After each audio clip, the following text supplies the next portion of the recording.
Scabies জিনিসটা আসলে কি এই সম্পর্কে আমরা একটু জানবো। আসসালামু আলাইকুম সুপ্রিয় দর্শক, আমি doctor A B Siddiqui, general physician, বর্তমানে কর্মরত আছি টেস্টোলাইফ হসপিটালে। স্ক্যাবিস হইল এক ধরনের পরজীবী যার নাম হলো সার্কাপ্টোস স্ক্যাবি। এই পোকার আক্রমণে আমাদের শরীরে বিভিন্ন ধরনের চুলকানি, খোসপাঁচড়া এগুলো দেখা দেয়। এই পোকার আক্রমণটা সবচেয়ে বেশি দেখা যায় হলো রাত্রেবেলা। রাতে আমাদের শরীরে বিভিন্ন জায়গায় চুলকানি, সে জায়গা ফুলে যাওয়া, সেখানে ঘামাচির মতো লাল লাল দাগ হওয়া, এগুলোই হলো স্ক্যাবিসের লক্ষণ।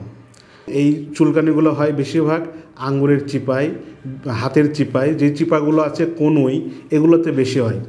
এটা ছড়াই কীভাবে এই সম্পর্কে আমরা একটু জানবো।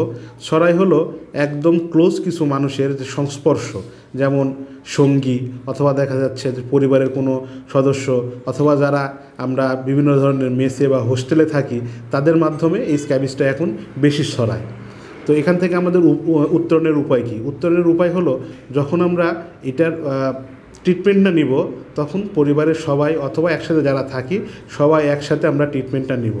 ভালো থাকুন, সুস্থ থাকুন, নিরাপদে থাকুন। আল্লাহ হাফেজ।